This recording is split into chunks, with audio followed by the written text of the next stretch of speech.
Assalamualaikum warahmatullahi wabarakatuh. Waalaikumsalam. Hamdan wa syukranillah. Hamdan wa syukran bi huzurikum. Alhamdulillahilladzi arsalahu bil huda wa dinil haq. Alhamdulillahilladzi an'ama alaina wa hadana ala dinil islam wal iman wa ihsan. Alhamdulillahi rabbil alamin. Assalatu wassalamu ala asrafil anbiya wal mursalin Sayyidina wa maulana Muhammadin wa ala alihi wa ashabihi ajma'in. Wa qala Allah ta'ala fil Qur'anil azim, a'udzu billahi minasyaitonir rajim. Bismillahirrahmanirrahim. Inna a'tainakal kautsar fasholli li rabbika wanhar. Inna syani'aka huwal abtar. Al-ayat. Wa qala Rasulullah Muhammadin sallallahu alaihi wasallam, al-hajjul mabrur laisa lahul jaza illal jannah. Al-hadits, amma ba'd. Ilahi anta maqsudi wa ridhaka matlubi a'tini mahabbataka wa ma'rifataka. Di hadapan para ahli silsilah Thariqah Qadiriyah Naqsabandiyah Pondok Pesantren Suryalaya, bil khusus jawaban guru kita, guru mursyid kita, murabbi arwahina Syekh Muhammad Abdul Ghazafullah Maslul Qaddas Salasirah, sebagai ungkapan terima kasih kita kepada Allah lewat wasilah Abah kita dikenalkan Allah.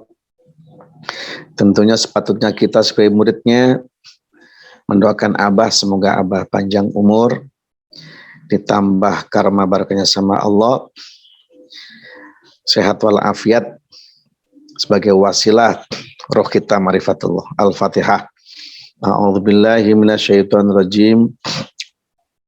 Bismillahirrahmanirrahim. Alhamdulillahirabbil alamin arrahmanir rahim maliki yaumiddin. Iyyaka na'budu wa iyyaka nasta'in ihdinas siratal mustaqim. Siratal ladzina an'amta 'alaihim ghairil maghdubi 'alaihim waladdallin. Amin. Barokah manaqib yang kedua kita hadiahkan untuk Umi beserta putra-putri Abah dan keluarga kita, almarhum, almarhumah, ibu bapak, anak, saudara, suami, istri, tetangga kanan kiri kita yang sudah pulang ke rahmatullah, yang sudah di sisi Allah.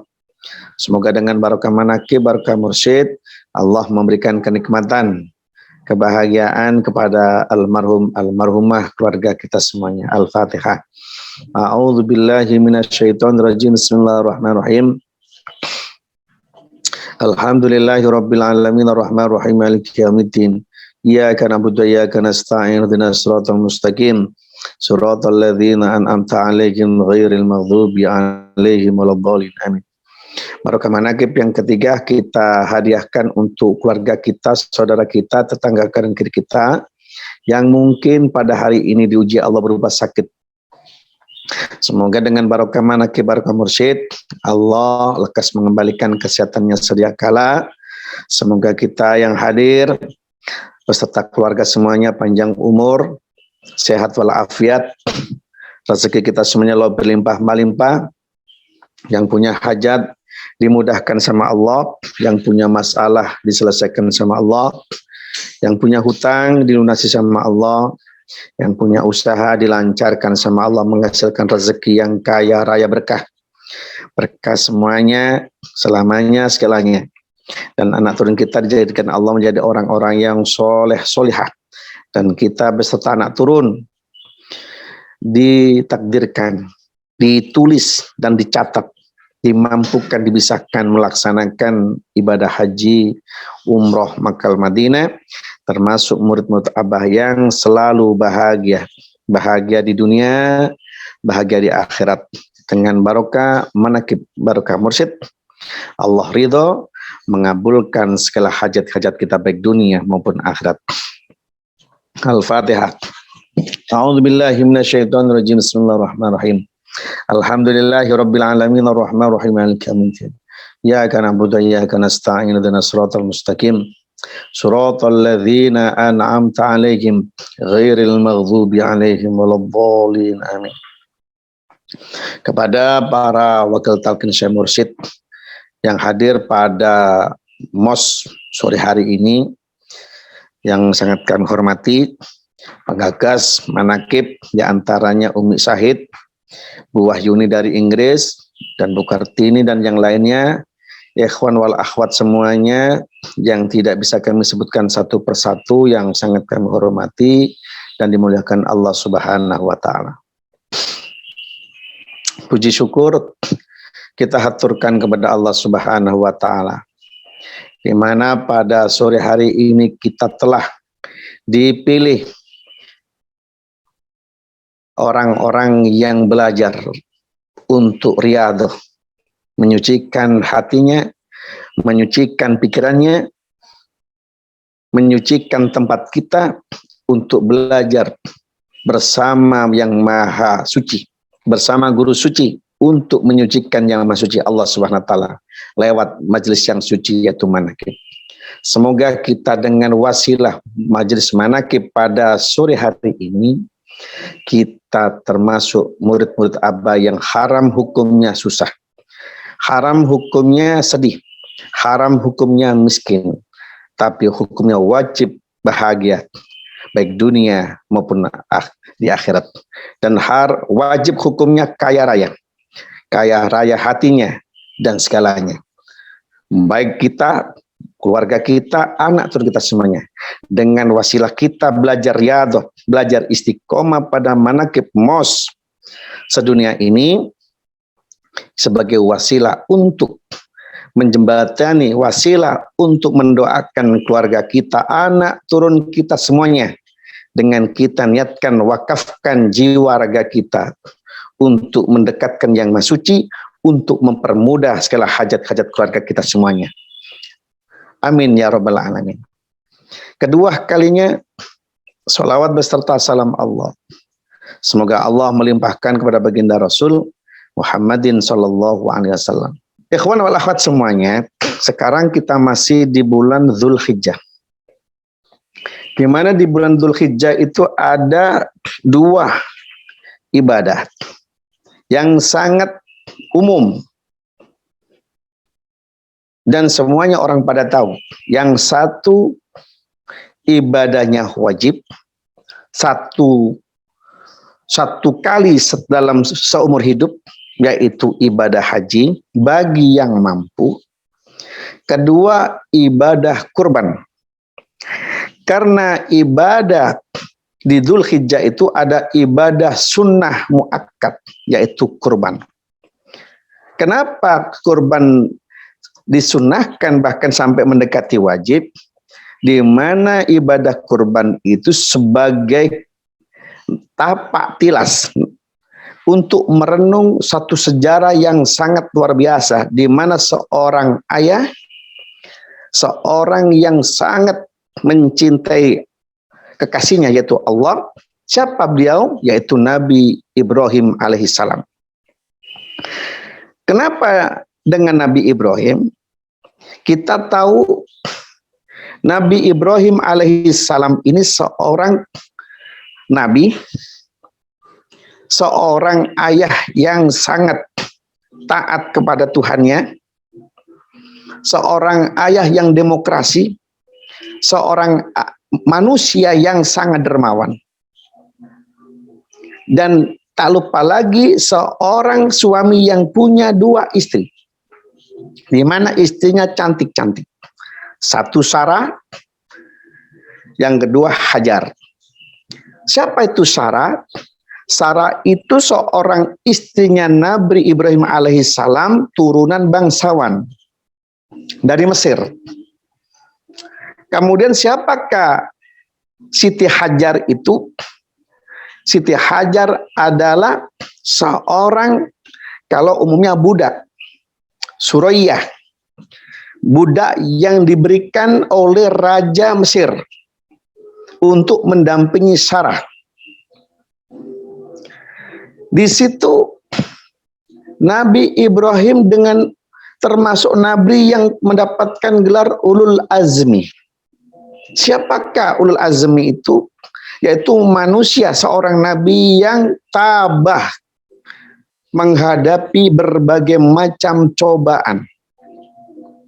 Bayangkan seorang nabi saja sama Allah diuji, bertubi-tubi ujian, tapi beliau tabah menghadapi ujian itu.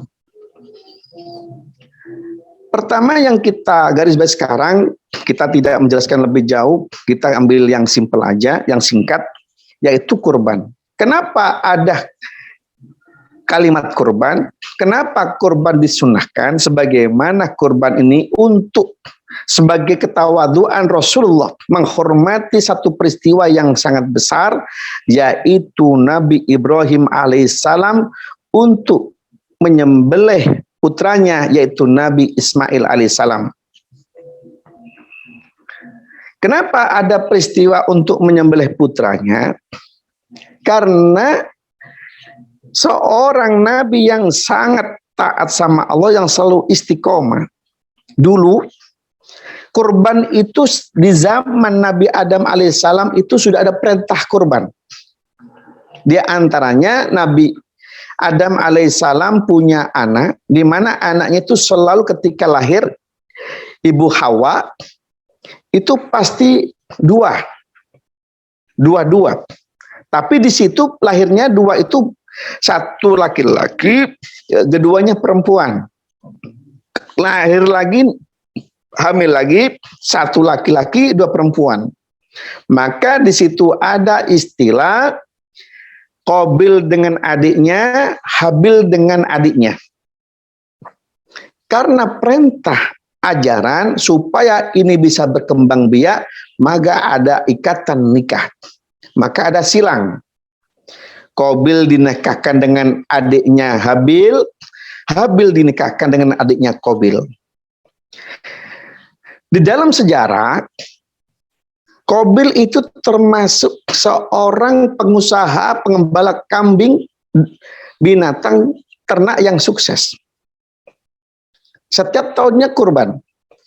Qabil termasuk seorang pengusaha pertanian, di mana dia selalu gagal. Tapi karena ada sifat kedengkian, ketika kurban, malah adiknya yang Habil dibunuh sama Qabil.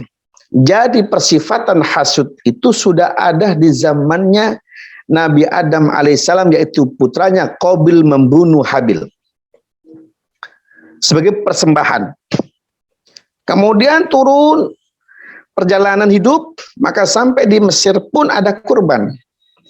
Di mana di Mesir itu ada satu peristiwa adat ketika seorang rakyat punya anak perempuan, itu harus dikurbankan sebagai persembahan. Kedua, ada ulama. Di situ pun karena dia terlalu dekat dengan Tuhan, maka dikurbankan juga pada dewahnya. Sampai di zamannya Nabi Ibrahim alaihissalam, Nabi Ibrahim alaihissalam seorang yang sangat dermawan, bahkan setiap tahun beliau kalau kurban, domba saja itu kalau kurbannya sampai 1000. Sapi sampai 300 ekor, bahkan ontahnya sampai 10 ekor. Sampai karena cintanya kepada Allah, Ibrahim terucap kalimat, andaikan kata Ibrahim, Nabi Ibrahim alaihissalam, Allah memberikan aku keturunan, andaikan Allah menyuruh aku membunuh keturunanku, maka akan aku bunuh, aku sembelih, aku kurbankan untuk Allah. Begitu karena cintanya kepada Allah, maka di situ Nabi Ibrahim mendapatkan gelar Habibullah, kekasih Allah. Dengan berjalannya waktu, Nabi Ibrahim tidak sadar karena di usia yang sudah sepuh, di situ Nabi Ibrahim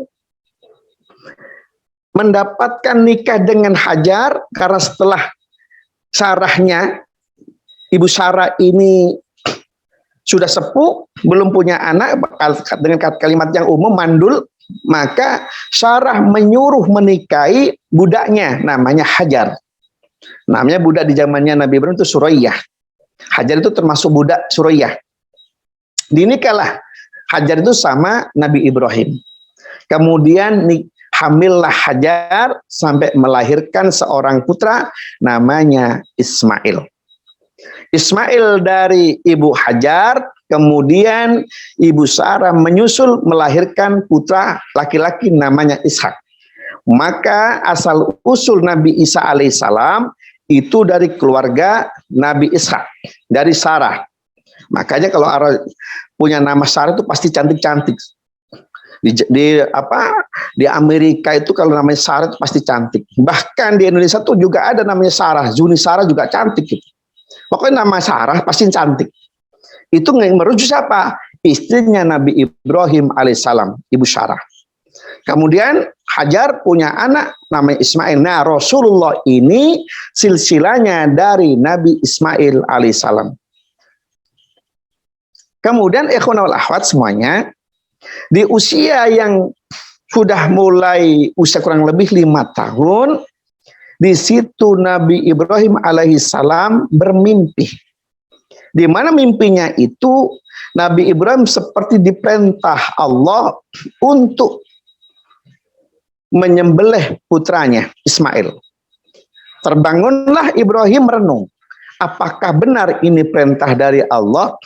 Karena dulunya Nabi Ibrahim pernah, andaikan Allah itu memerintahkan aku dikasih keturunan sama Allah untuk dipersembahkan untuk Allah, aku korbankan. Itu pun didengar sama iblis. Kata iblis, iya Ibrahim, kamu ini karena nggak punya keturunan, coba sama Allah dikasih keturunan. Kira-kira mampu nggak kamu mengorbankan anakmu disembelih? Dari situlah Allah mendengarkan sinyalnya, kalimatnya iblis, maka Allah pun menguji, benarkah rasa cintanya Ibrahim kepada Allah? Maka di situ Allah memberikan keturunan Nabi Ismail, tapi di usia yang masih anak bayu, masih usia 5 tahunan, di situ Allah menguji juga Nabi Ibrahim untuk dikorbankan lewat mimpi. Tapi mimpi yang pertama direnungkan, maka ada kalimat tarwiyah. Maka umat Islam disunahkan puasa tarwiyah. Kemudian berturut-turut besoknya juga mimpi, ada perintah untuk mengorbankan anaknya Ismail. Maka Nabi Ibrahim mengatakan lagi bahwa ini benar, bahwa ini perintah dari Allah. Maka ada kalimat arafah, mengenal benar bahwa ini perintah dari Allah untuk mengorbankan anaknya. Maka umat Islam disunnahkan untuk puasa sunnah arafah. Ikhwan wal akhwat, setelah itu Nabi Ibrahim seorang bapak yang sangat demokrasi. Anaknya Ismail dia dipanggil, wahai putraku Ismail, ayah bermimpi 2 kali. Di mana dalam mimpi itu yang mimpinya sama. Kata Nabi Ismail, apa ayah mimpinya? Yaitu Allah memerintahkan menyembelih kamu nak untuk diperkorbankan untuk Allah. Bagaimana pendapatmu nak, wahai Ismail? Apa kata Nabi Ismail? Wahai ayah, laksanakanlah. Kalau itu memang perintah dari Allah, dan semoga kita termasuk hamba-hamba Allah yang sabar. Dari situlah Nabi Ibrahim sama Ismail sudah sepakat, setiap harinya Nabi Ibrahim sudah menyiasati, istilahnya bahasa mengasah, istilahnya pedangnya. Diasah terus, mensiasati supaya tidak ketemu istrinya Hajar. Maka Nabi Ibrahim pamitan seperti mencari kayu bakar, membawa Ismail. Di padang Arafah, di padang pasir yang sangat jauh dari orang, disitulah Ismail pada dalam posisi anak kecil di bawah ayahnya, dengan membawa pedang, golok, tujuannya untuk disembelih. Dari situ Ismail posisi terlentang.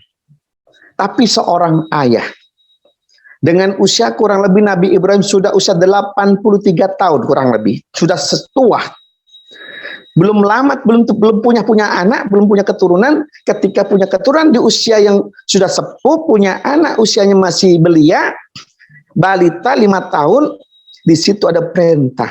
Bayangkan kalau kita gimana itu, mampukah kita menghadapi yang seperti itu?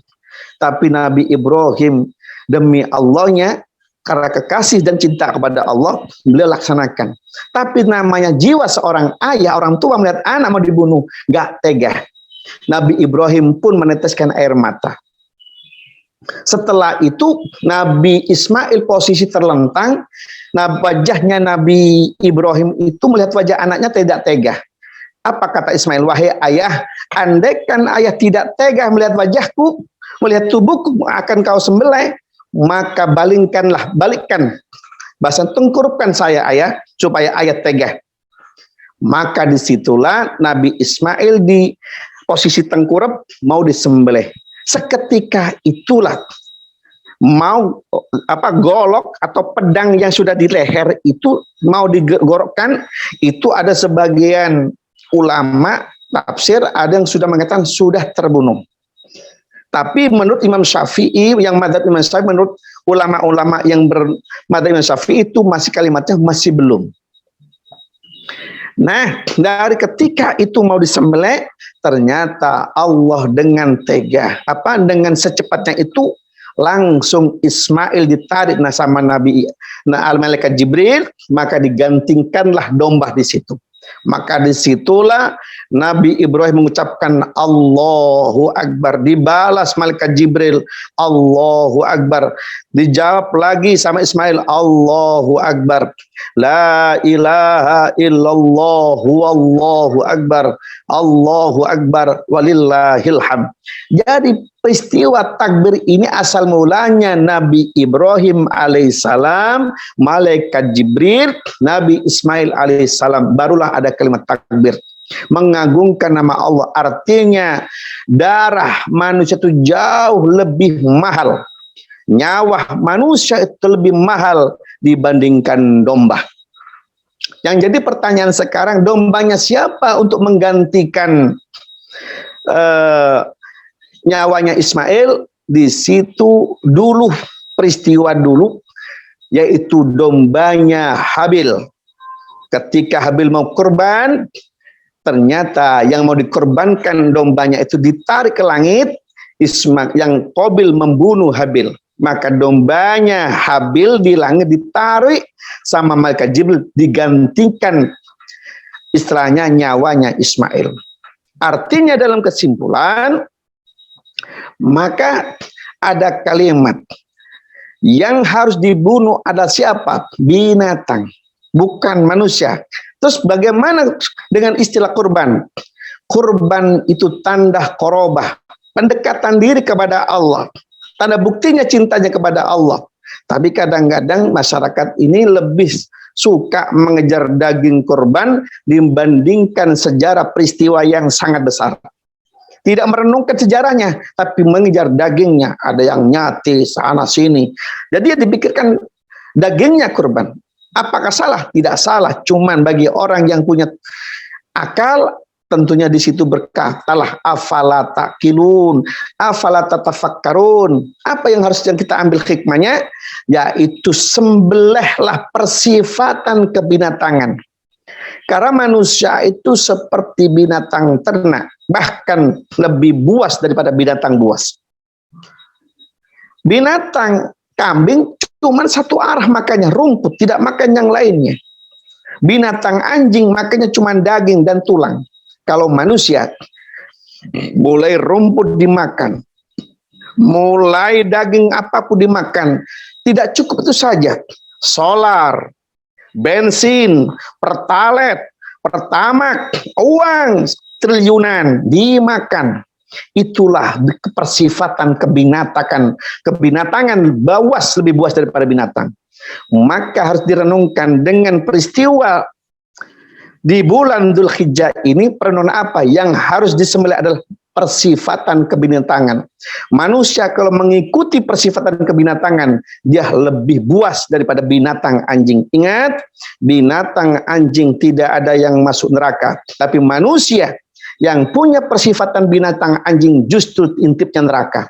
Maka guru mursyid memberikan alat bagaimana supaya manusia bisa mengarahkan persifatannya, yang persifatan kebinatangan jadi persifatan yang baik dan punya sifat yang mutmainnah, mardiyah.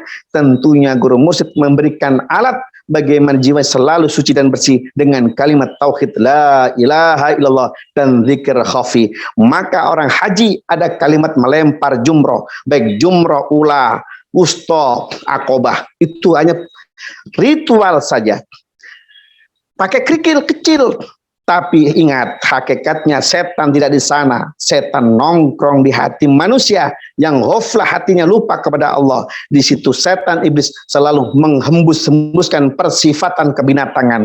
Maka guru mursyid memberikan alat, orang meskipun belum punya duit, tapi sudah dihajikan sama guru mursyid dengan ditanamkan, ditancapkan zikir la ilaha illallah. Dengan la ilaha illallah sebagai hakikatnya melempar jumroh. Kapan melemparnya? Waktu zuhur, setelah sholat asar, sholat maghrib, sholat isya, sholat subuh, dan dimanapun selalu melempar. Tidak ada Tuhan yang hak disembah kecuali illallah. Maka yang terakhir ada arafah, wukuf, berhenti. Karena apa wukufnya? Wukuf yang hakikatnya adalah hatinya selalu ingat Allah. Maka guru mursyid pun memberikan satu alat bagaimana selalu haji hakikat, yaitu hadisnya dalam hatinya ada man arafan nafsahu faqad arafa rabbahu. Barang siapa untuk mengenal dirinya, dia akan mengenal Tuhannya. Dan alhamdulillah kita sudah dikasih dua alat, tinggal kita belajar. Ayo sama-sama kita belajar mendawamkan di baik zikir jahar jangan kurang dari 165, lebih banyak lebih baik, dan zikir khafi. Tentunya itulah hakikatnya haji. Dan andaikan nanti kita punya harta dan dimampukan sama Allah bisa menyempurnakan yaitu syariatnya haji. Haji syariat wajib ada hakikatnya haji, haji hakikat harus ada haji syariat. Tentunya itulah yang dikatakan haji mabrur. Haji yang mabrur tidak ada balasan kecuali surganya Allah. Orang yang punya zikir khafi, itulah surga. Semoga kita termasuk orang-orang yang mendapatkan kebahagiaan dengan peristiwa kurban. Tentunya kita punya perasaan yang jangan sampai ucapan-ucapan kita menyinggung perasaan orang lain. Dengan zikir jahar dan zikir khafi, tentunya khairun nas anfa'uhum linnas. Sebaik manusia adalah dia bermanfaat untuk dirinya, keluarganya, dan orang lain. Kurang lebihnya mohon maaf. Semoga kita termasuk orang yang beruntung dunia akhirat. Assalamualaikum warahmatullahi wabarakatuh.